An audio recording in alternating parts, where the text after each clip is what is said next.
Question में दिया गया है the mean orbital radius of the earth around the sun is 1.5 into 10⁸ kilometre. मतलब मेरे पास सन है और ये है अर्थ। सन के चारों तरफ अर्थ एक ऑर्बिट में रिवॉल्व कर रहा है।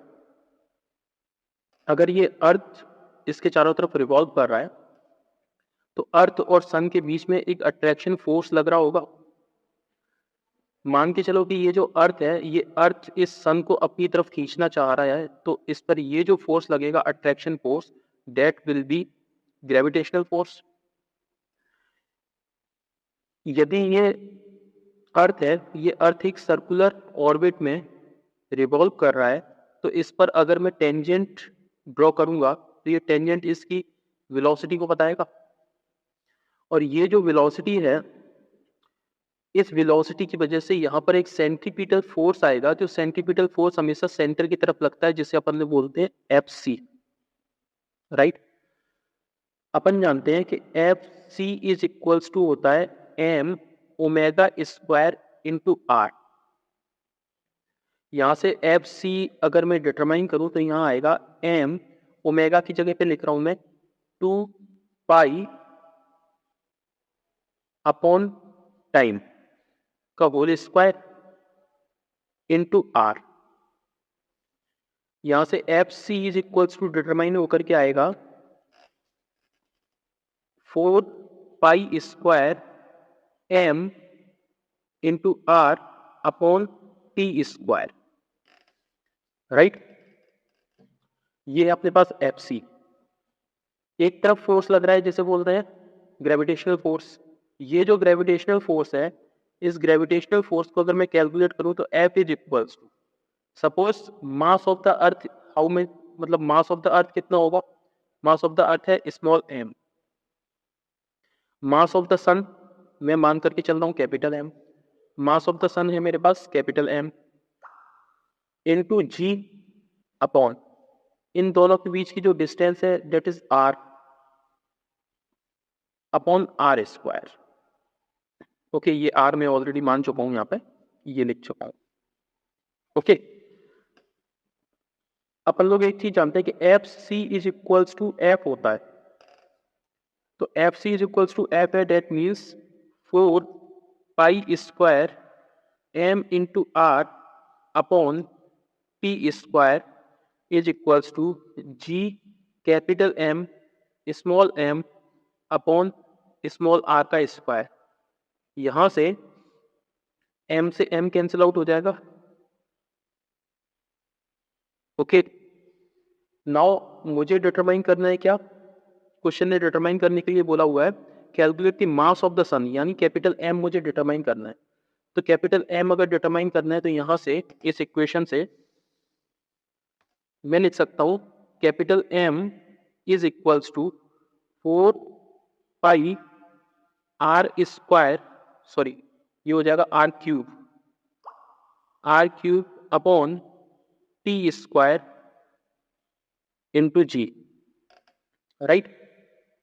अब इसे कैलकुलेट करने के लिए मुझे टाइम का पता होना बहुत जरूरी है। एक चीज बताइए, ये जो अर्थ है, ये अर्थ पूरा एक रिवॉल्यूशन कितने दिन में कंप्लीट कर लेती है? ये जो अर्थ है, ये अर्थ कंप्लीट 1 रिवॉल्यूशन यहां से चली और ये यहां तक कितने टाइम में कंप्लीट कर लेती है? हम जानते हैं ये 1 साल में कंप्लीट कर लेती है, यानी 1 ईयर में। तो 1 ईयर इज इक्वल्स टू कितना होता है? 1 ईयर इज इक्वल्स टू होता है 365 डेज, राइट। और 1 डे में 24 आवर्स होते हैं और 1 आवर में 3600 सेकंड होती है। तो मैं अगर इसे कंप्लीट सेकंड में कन्वर्ट करूंगा 1 ईयर को, तो कितना आ जाएगा? 365 इंटू 24 इंटू 3600 मीन्स ये कंप्लीट 1 ईयर कितना आ गया? कंप्लीट 1 ईयर ये वाली डायरेक्ट वैल्यू में पुट कर दूंगा इसमें। ओके, तो मैं टी की जगह पे इस वाली वैल्यू को पुट कर सकता हूँ। जी की वैल्यू क्वेश्चन में दे रखी है, देखो न्यूमेरिकल में 6.67 into 10⁻⁻11 newton into metre square per kilogram square. Okay, जो आर की डिस्टेंस है, मतलब अर्थ एंड सन के बीच की जो डिस्टेंस है आर, वो दे रखी है 1.5 इंटू 10⁸ किलोमीटर। क्या इस किलोमीटर को मैं मीटर में कन्वर्ट कर लूंगा? तो इसकी मैं वैल्यू पुट कर रहा हूं। देखिए, इसमें दे रखा है R is equals to 1.5 into 10⁸ kilometre is equals to 1.5 into 10⁸ into 10⁻³ metre.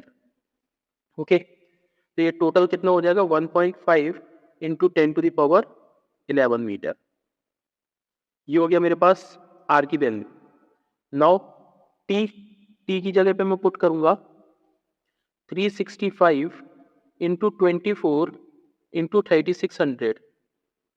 T मुझे पता चल गया।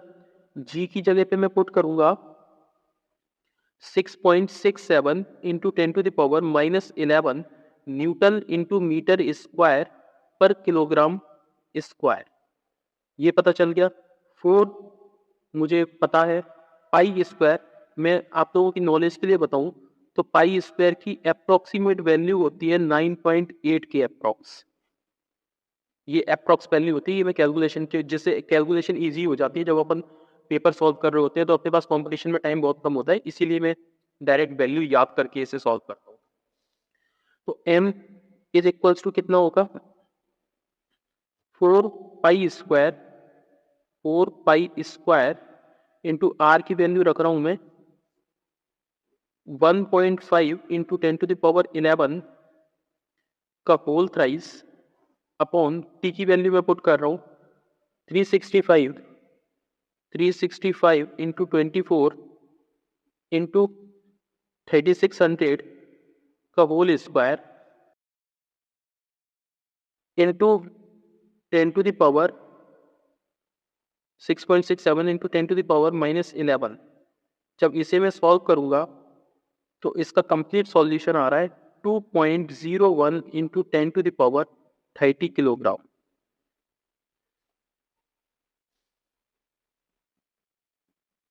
2.01 इंटू 10⁻30 किलोग्राम।